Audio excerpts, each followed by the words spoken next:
business meetings. Of course.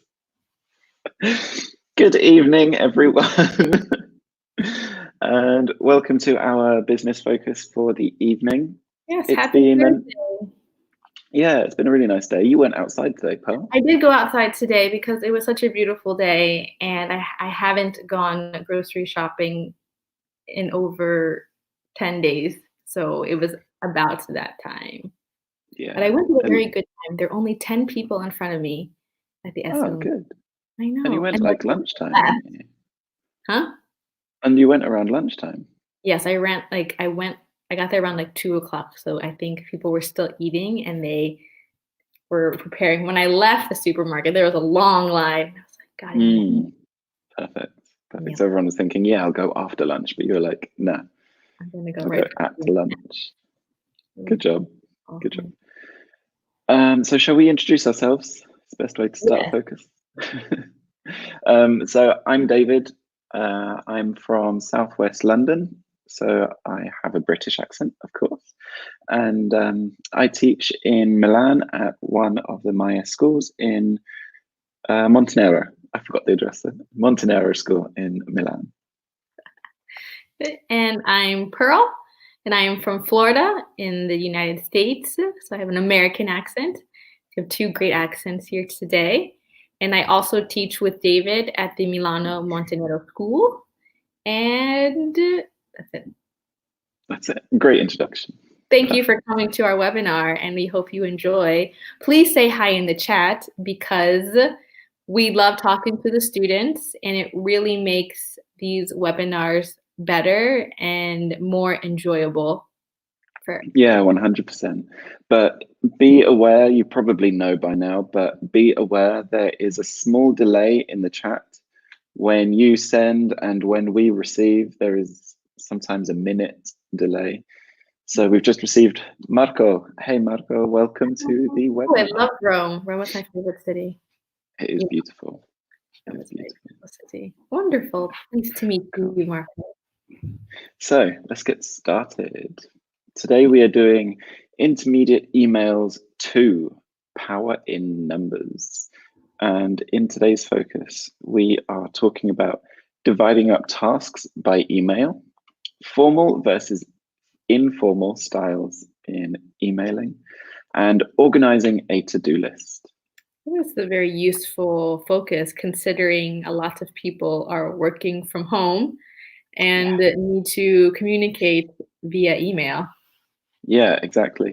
I was thinking about doing an interviews one, like a job interview business focus, but I thought not many businesses will be recruiting at the moment, and there won't be very many interviews happening anytime soon, at least not face to face. So we should probably do like a CV cover letter one. Oh yeah, we could do that. Think about that for next time. For sure. Are we looking for jobs? Yeah, wonderful. So let's go here. Getting it together. Think about some of the more complicated tasks you perform at work. Does anything you do require a step-by-step procedure? Before you start on big projects or tasks, do you map out your tasks and steps? Why or why not?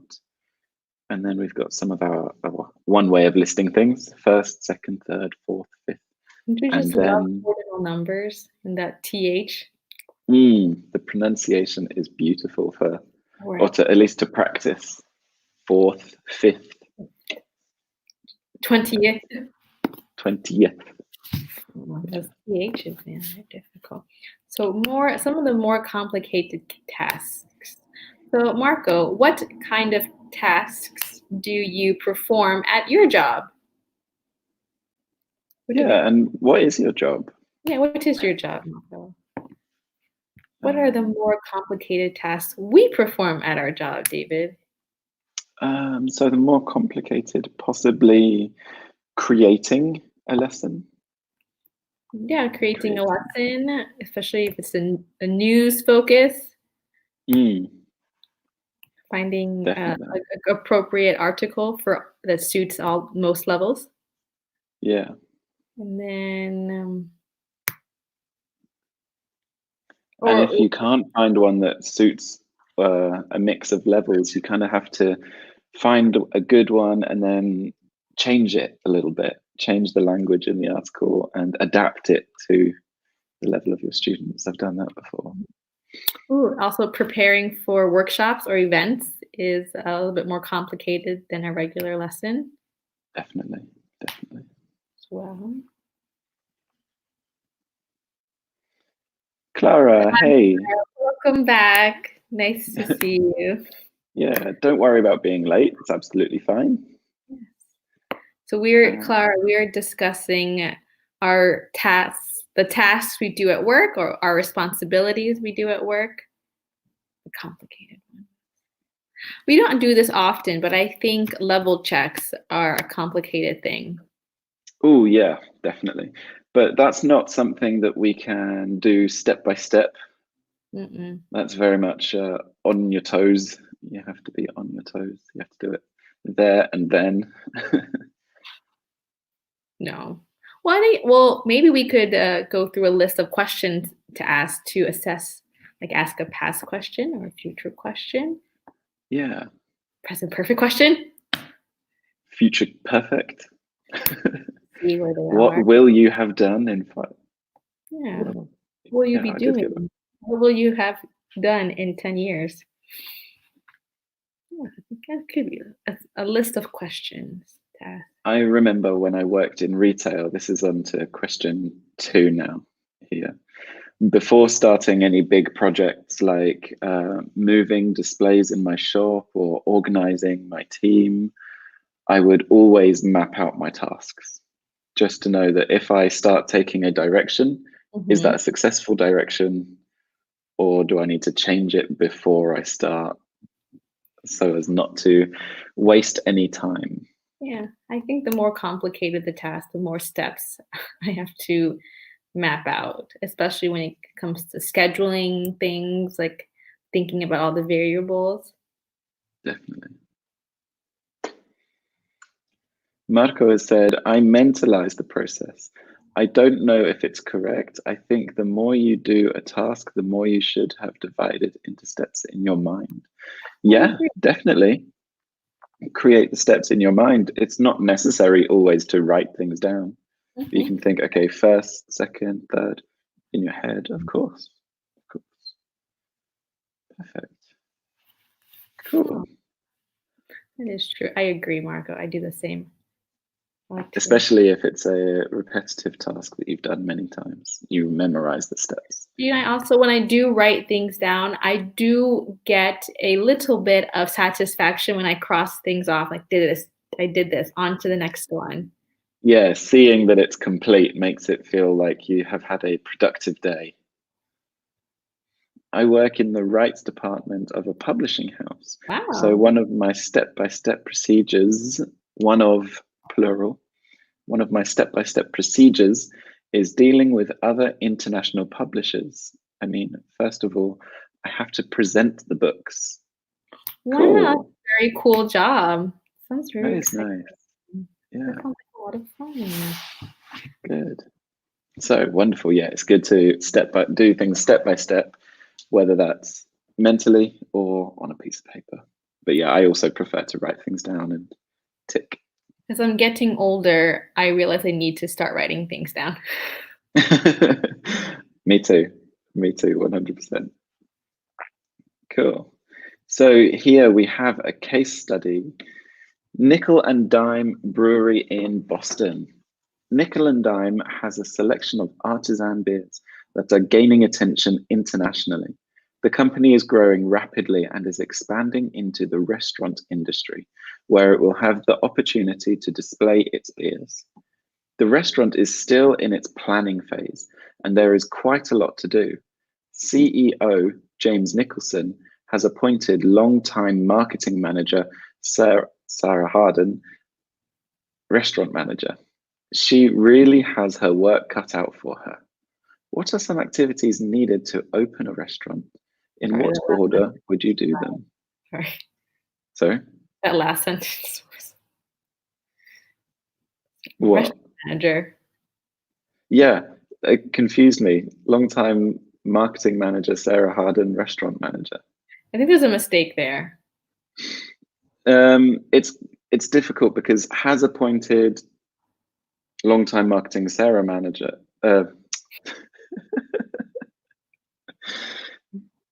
It reads correctly, but the repeating of a job title makes it confusing. Should be a So comment. personally, yeah, a comma or the word as has appointed Sarah as restaurant manager. So there is an error there, you guys. Yeah, because if you leave it like that, because you can say Sarah has appointed Sarah restaurant manager, but yeah, there's a comma. Yeah, it needs to be a comma. See, the commas tell us when to pause and help add form. Punctuation is important.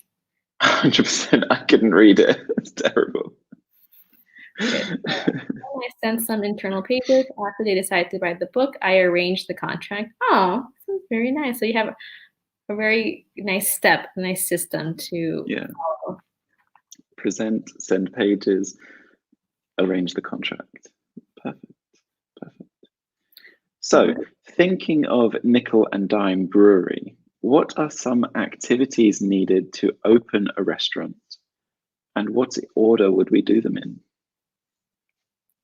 What are some activities needed to open a restaurant?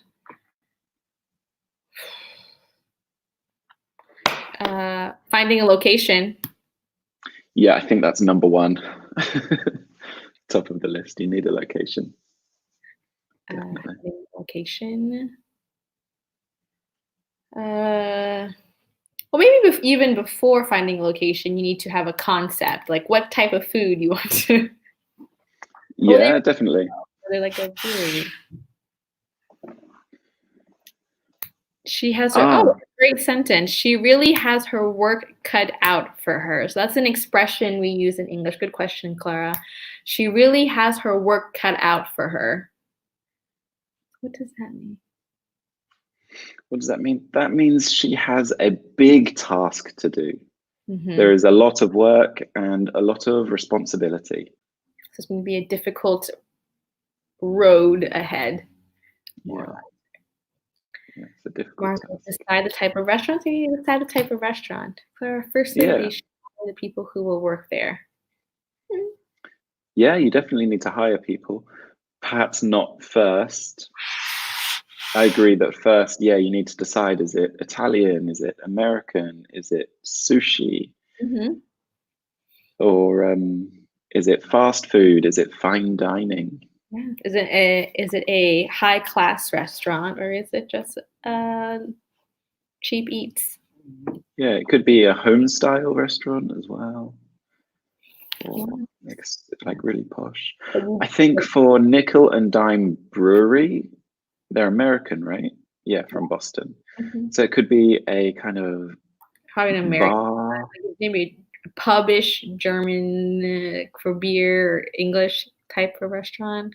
Yeah, that's what I was thinking, kind of German beer theme, but with an American maybe bar sports bar twist. I don't know. Yeah, I think hiring the people who will work there will probably be more towards the middle or the end of the process. Yeah, definitely. Because you need to figure out a budget of how many people you can hire. Of course. So first we've got theme, and then you said, Pearl, the location. Location. Study the market. If in your city area there are similar restaurants, you need to stand out from the mass. Of course, Marco, that is. This is even before we start construction. We need to research the market, have a restaurant. We need to have a budget. How much are we willing to spend to make this restaurant? We have to remodel or build from nothing. Yeah, that's another part, is designing the restaurant. Planning a menu, of course, very important. My parents owned a restaurant, and then my brother-in-law works in the restaurant business. Yeah. But I don't know. You're an expert at this. When I was a kid, I would just run around my parents' restaurant, and then I would eat for free at my brother-in-law's restaurant. Oh, I'm so jealous. I would eat there every day. And it was in a different city. Terrible. Fortunate, but it was good. It was like a high-end Japanese restaurant, my brother-in-law's restaurant. Nice. It's really great. Nice. Darn it. Okay, so we've got location, we've got theme, we've studied the market, we've got creating a menu, we've got recruiting the team, we need to buy furniture. Oh yeah. Design. Tables, chairs, anything else? Yeah. Plates, knives, forks. Yes. Finding partners, like researching who can deliver produce to you, like food. Suppliers, yes, of That's course. the word. I can think of it. Suppliers. Supplier. We need to find our supplier. Perfect. Marco wrote exactly that. Perfect. Yes. Find the suppliers, but it's an advanced stage. Yes. Yeah, very important. Perfect. Perfect. So Nickel and Dime, they are a brewery company, so they can provide most of the beer. Maybe you want some wine as well. Are you going to have a kids menu? Is it a family-friendly restaurant? And you also need to get the licensing to serve alcohol, which is important. To get the appropriate permit. Of course, yeah. Yeah. Is there a certain time as well that you're allowed to sell alcohol in America, depending on your license? Because in England, there is. I think it depends on the state. Okay. There are certain permits where you can only sell like beer and wine. Mm-hmm. But there are other permits where you can sell hard liquor or like serve drinks. I'm not sure. Yeah. I'm sure there is. I'm not familiar with these laws. Cool. Because it depends on the type of shop or the type of bar or pub for the UK. Yeah. Can you serve alcohol until midnight or later, or are you allowed to sell it in the morning at like 10, 11 a.m.? I think I don't think there's a time limit, but I think there's a type of alcohol you can serve. Okay, cool. Do you want to read this one for us? Yes. Organizing tasks. I hate that word. Hi, Sarah. First and foremost, thanks for taking on the managerial duties for the restaurant. The opening is near and we're all very excited, but there are still a few tasks to be done. First, now that we've finalized the location, we need to negotiate the lease and agree on a move-in date. Second, after that's done, we need to coordinate with the electrician to install all the necessary equipment. When this step is finished, let's get on the phone and discuss the restaurant's operational hours. This will greatly depend on your waiting staff, considering we need a full and capable crew. Speaking of which, have you started interviewing? Thanks again for all your hard work, James Nicholson. Perfect. Okay, a few mistakes. No mistakes. You're much better at reading than I am. Now I'm starting to understand the anxiety that students feel when we ask them to read out loud. Right. So yeah, especially when they read a long thing like that second paragraph. I remember at school it was always very embarrassing to read in front of the class in English, or when you're studying literature or something. But cool. So is there any difficult language in here? Any vocabulary we need to discuss? Vocabulary? They use a lot of commas in here. Pause. Yeah, make it nice to read. Mm-hmm. I think all of the vocabulary is quite simple, so we don't need to discuss that too much. If you do have any questions though, let us know. The task we're going to look at now is this email formal or informal? And we need to use the language in the text to tell us. So if you think this language is formal or informal, find your reasons why in the text. Marco, the lease. The lease is like the contract you sign to rent a location. So I rent an apartment, so I signed a lease. So it's a contract that you sign when you want to rent a location. Perfect. Or rent something, because you have a car lease. And you owe money for something, it's a contract. Yes, okay. Is there any difference between first and foremost? Foremost means the most important. So first and the most important. Yeah, it's saying most importantly, thank you for taking the time on the managerial duties. Now let's talk about the list of things. So first, finalize the location. Second, do this. Third, do that. But first and foremost means most important part of my email.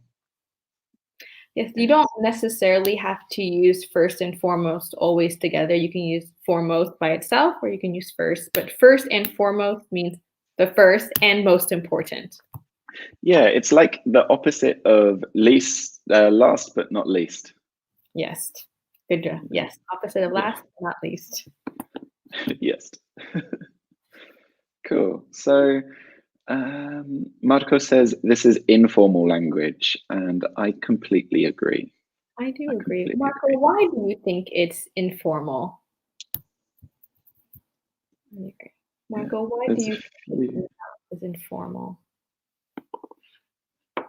Yeah, there's a few things in there that show that the language is informal, but Clara, Marco, can you tell us what is informal in this email? Oh my God, it's 2 liters. Yeah, big water bottle. Yes, because when I bought it today, I thought they were the 1 liter, the pack of 6 bottles, but 1 liter. And I was like, why is this thing so heavy? And I realized there were 2 liters.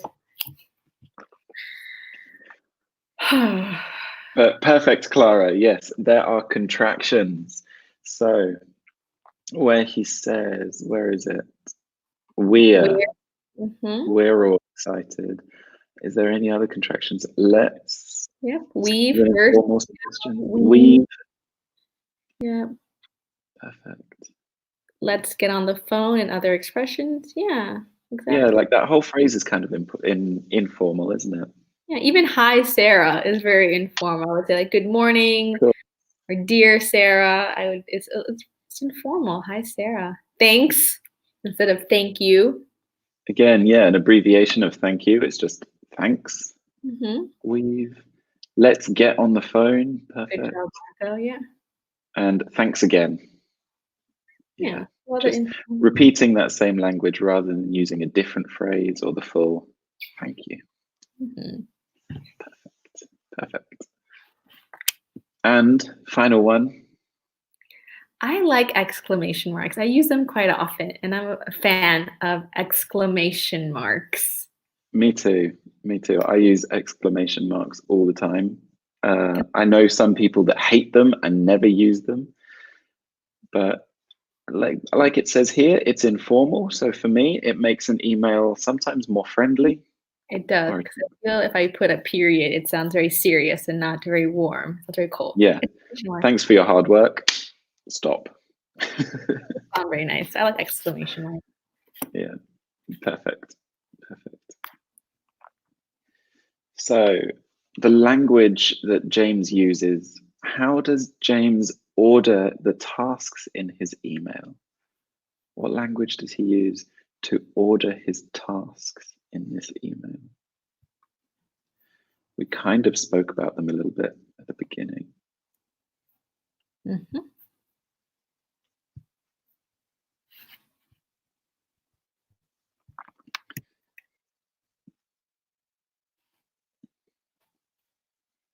Marco.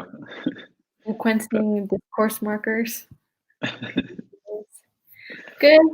Wonderful. Yeah, we've got first and foremost, first, second, and when this step is finished. Good, Clara. First and foremost, second, Marco. When I write an email, I always think if I use this mark, it's informal. Yes, exclamation mark. Yeah. When this step is finished. Good job. Perfect. Clara is on it. Good job. Cool. I like that. When this step is finished, it's informal. It's not so direct as the other ones. And I usually say after this. Yeah, after this, after that. Following that. Cool. And here is the reply from Sarah. So, dear Mrs. Larson, I would like to take this moment to thank you all for your help in our location search. Given that we now have our space on 4th Street and Main Avenue, we're very excited to move forward.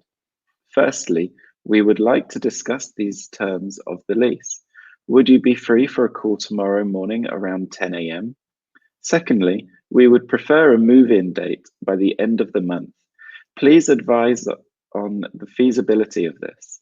Lastly, just out of curiosity, did you receive any feedback from the building inspection yesterday? Thank you in advance for your answers to these very urgent concerns. Kind regards, Sarah Harden. Wow. Get the ball rolling. I like that expression. It's a very get the ball rolling is such a business expression. It's such a It is. businessy. That's not a word. Business term. Where is it? I can't see it. The title. Oh yeah. I missed it. I was reading the email like, did I say that? Perfect. Yeah. What does it mean? Get the ball rolling. Yeah. What does get the ball rolling mean?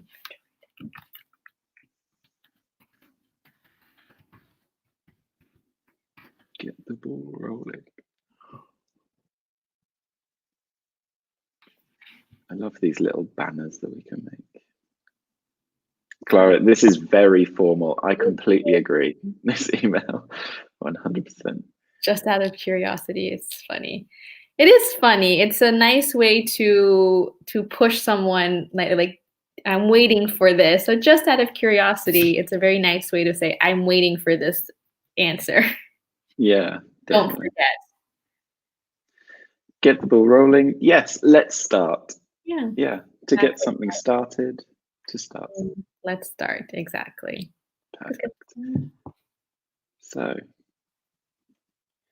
is this email formal or informal? Support from the text to back up your reasoning. So we've decided, yes, this is very formal, this email.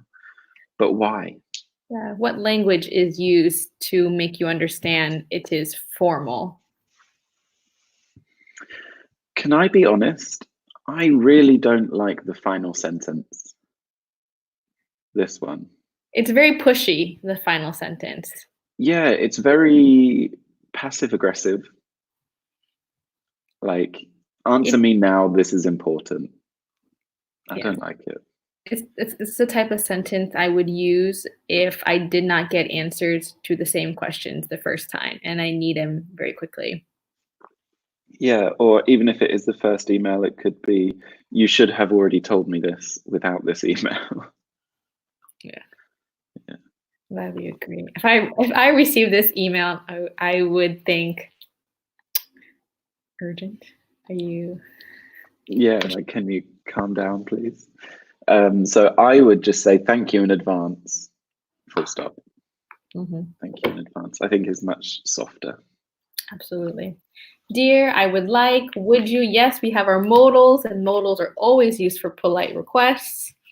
Perfect.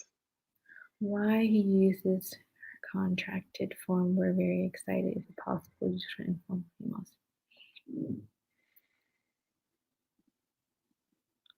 Wait, where is it? We're very excited.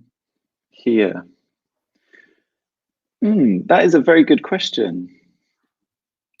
Typically, you shouldn't use contractions in a formal email, anything written that is formal, you shouldn't use contractions. But sometimes the occasional contraction does happen, and yeah, I mean, it's not like it's a strict rule of don't use contractions. It's preferred not to. So yeah, in the rest of this email, there is no abbreviations or contractions. It might be a mistake. It's still, even with the contraction, we can still understand that the tone is very formal. So technically, yes, you shouldn't use contractions, but they happen on occasion. Yeah, saying things we would like rather than we'd like, or we would prefer instead of we'd prefer, you know. It's first formal and firstly formal. No. There really is a difference, no. No. What is the difference? I mean, I'd say first is an adjective and firstly is an adverb, but really in these instances, they use exactly the same. Yeah. Just for sequencing, I mean, there is no difference at all. You can say first, firstly, second, secondly. Exactly. I wouldn't say thirdly, fourthly. Would you say that? No. No. I Personally, just no. out of habit when I use sequencing, I don't really use firstly. I use first. I use first and foremost, which is great language. But make sure if you do use firstly that you also use secondly or thirdly, because if you use firstly and then second, the continuation is not there and it's a little bad. Yeah, it needs to follow the pattern. It needs to follow the sequence. Firstly, secondly, thirdly, not mixing. Yeah.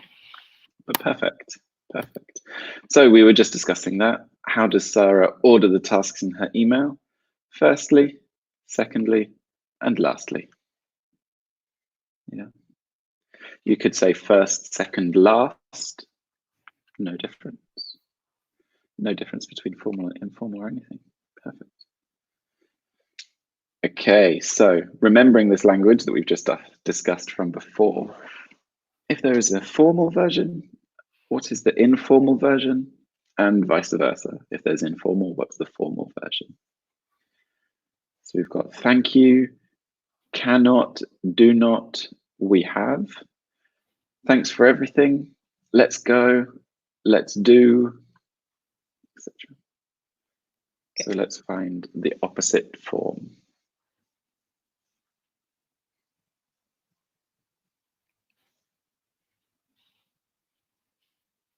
I'm thinking about all the old business emails I wrote in my other job.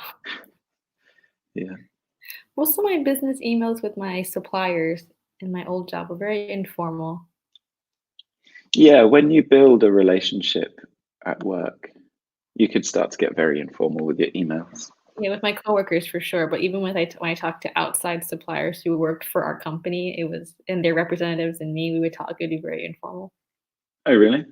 Yeah, we Did became you friends. have a relationship or were they different people? They were different people. Well, no, we had a relationship because usually I worked with the same account managers at my old job. Okay, So they were opposite side of the country, and we would send each other like memes. cute. We never met in person. We would call, and so it was very nice. No, I had the same with when I was working in retail, speaking to the person to organize my deliveries. So yeah, the same thing essentially. Like I never met this person, but whenever I called her, I'd be like, "Ah, oh, Stacy, let's blah, blah, blah." I love that. I love when those things happen. Yeah. Clara, thank you. Yep, thanks. Thank you. Cannot, do not, we have. Could, would, should, may, might, to, can't, don't we. So can't, don't, we've. Perfect. Good. Oh, Yep, no, we got it. Good job. Can't, don't, we've. Good. Best regards. Thanks for everything. yeah. Or kind regards. It's just a sentence to finish the email. I Thanks. mean, thanks for everything could also be. Right? Sorry? Oh, not thank you in advance. Be like, thank you. Yeah, thank you. Thank you for everything. Perfect. And let's go, let's do. What's the formal version of that one? Formal version. So let's, it's an imperative, pretty much, right?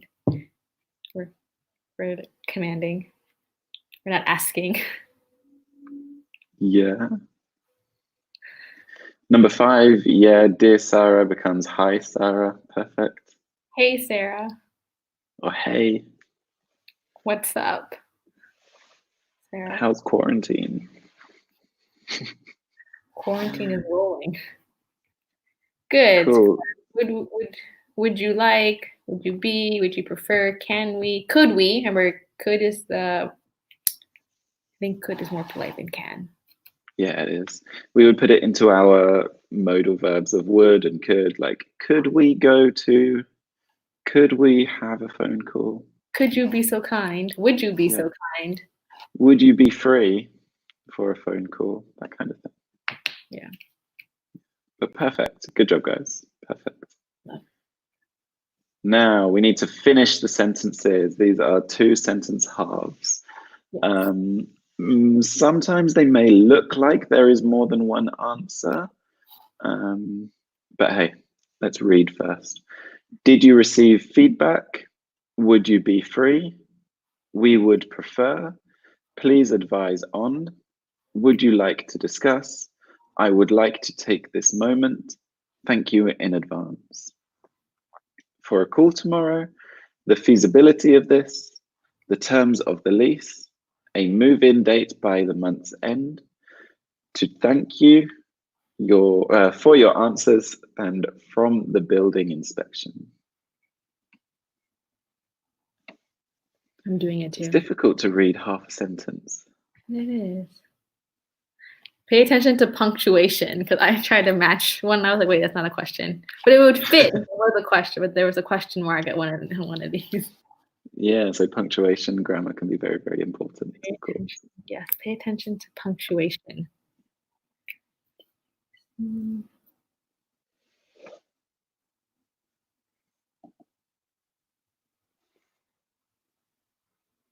Okay.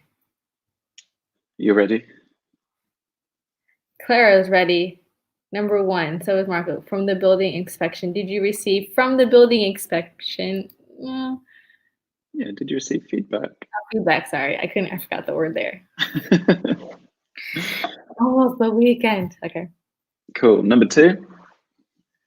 Would you be free? For a call tomorrow. Good job. Clara and Marco agree. Perfect. We would prefer. Clara says remove in date by the month's end. Perfect. Please advise on the feasibility of this. Clara is awesome at this. Really good job. Higher, yes. Yeah. Number 5, would you like to discuss terms of the lease? Good job, Marco and Clara. We'd like to take this moment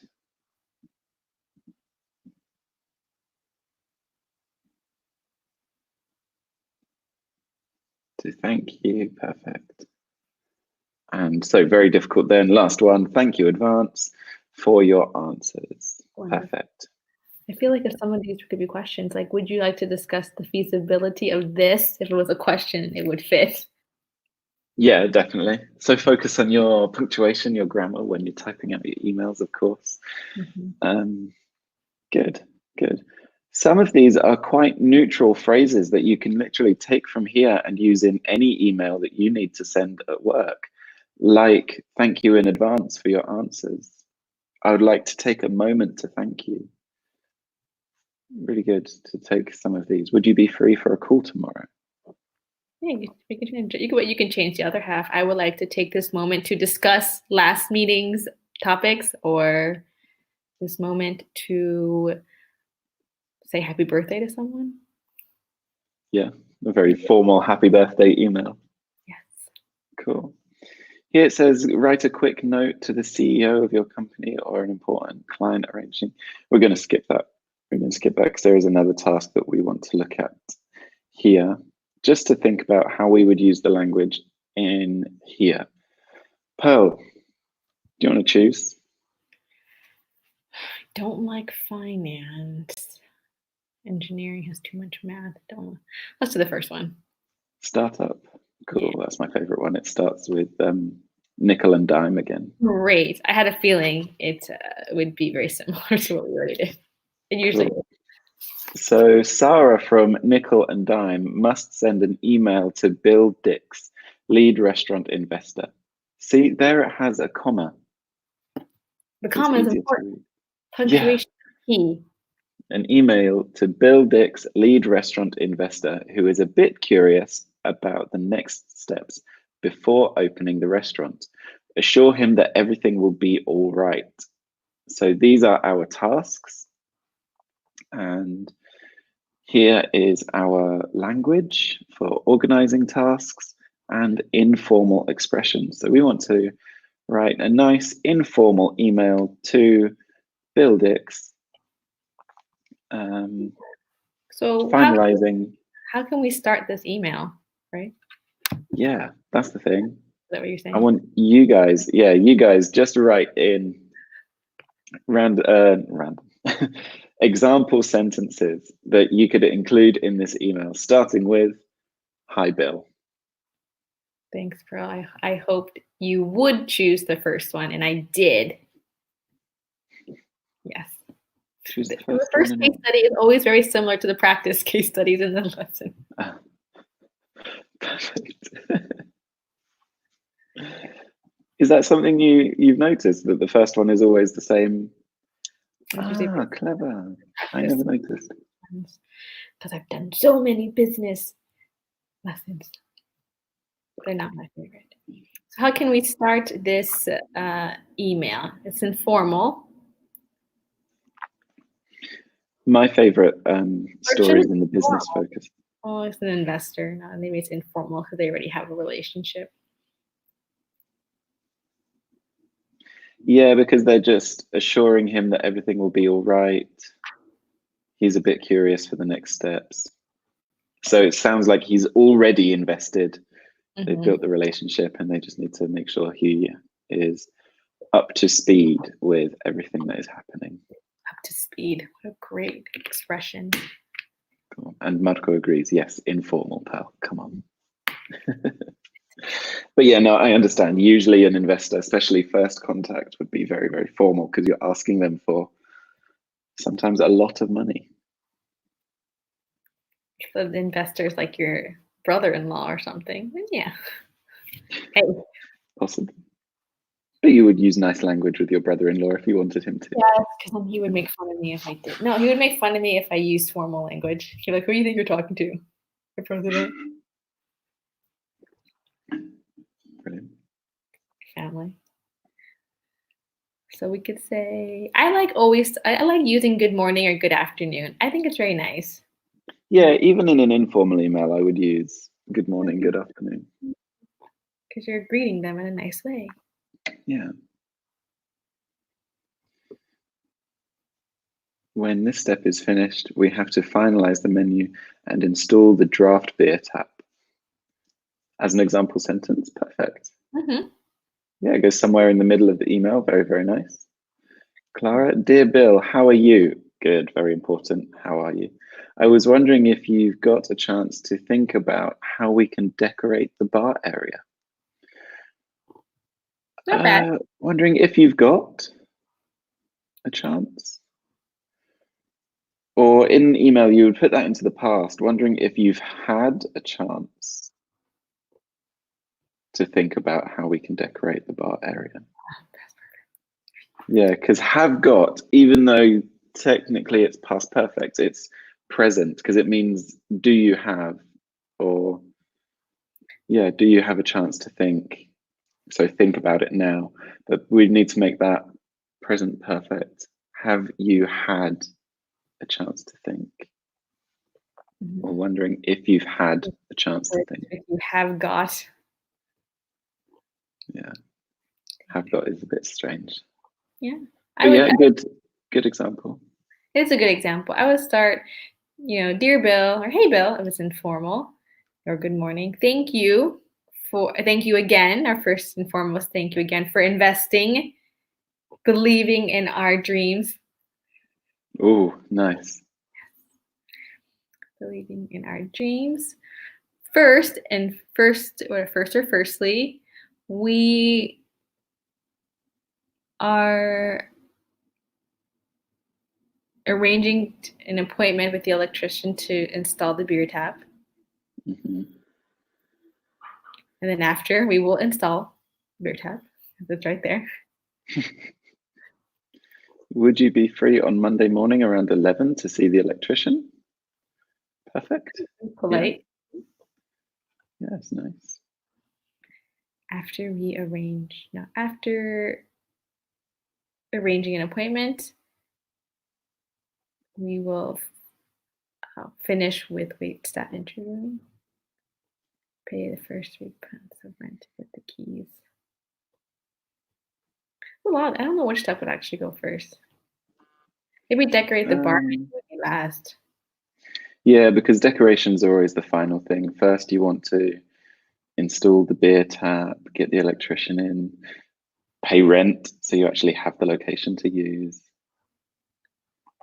Yeah, first we need to pay the rent the first 3 months to get the keys to the building, which is important. That should be first. Yeah, and then definitely. We can have the electrician come because can't enter the building without the keys. Mhm. Do you Do you agree agree to meet up and up discuss? and discuss about the menu? I don't know if I would say that. I would say, would you mind meeting up? Yeah, or do you think we should? Like, do you agree it's a good idea? So, do you think we should? Mhm. Or is it okay? Last, but yeah, or is it okay? Is it okay if we meet up and discuss the menu?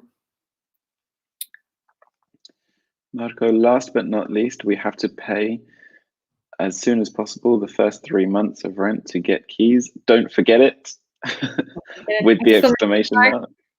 Perfect. Cool. But careful with as soon as possible. I would move it. Last but not least, we have to pay the rent as soon as possible.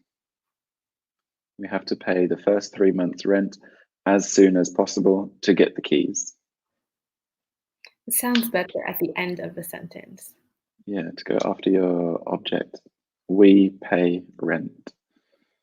Yeah, we have to pay rent as soon as If you possible. want to be really, really informal, you can use the abbreviation for as soon as possible, ASAP as possible. ASAP.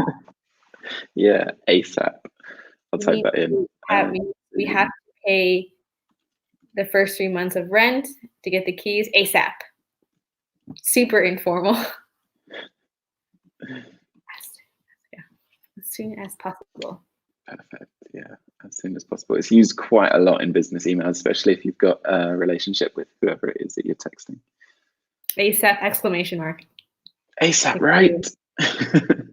True. Perfect. Yes. Let me know the feedback from your wait staff interview. Perfect. That's good. Let me know. About the feedback from your wait staff. Let me know, right? Let me know about Yeah. the feedback from your wait staff interviews. Or give me the feedback. Yes. Give me the feedback. Yeah. Wait staff interviewing. And finally, sign off the email. So finish it and say goodbye.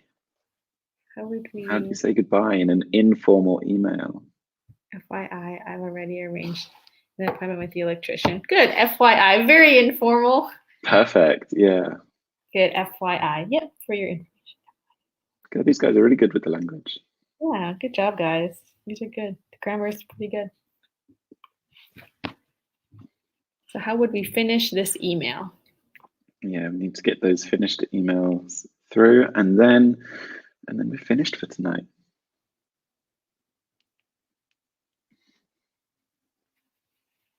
Do you have any weekend plans? I'm going to be looking out my window this weekend. Me too. Let's keep in touch for everything else. Don't forget to update me.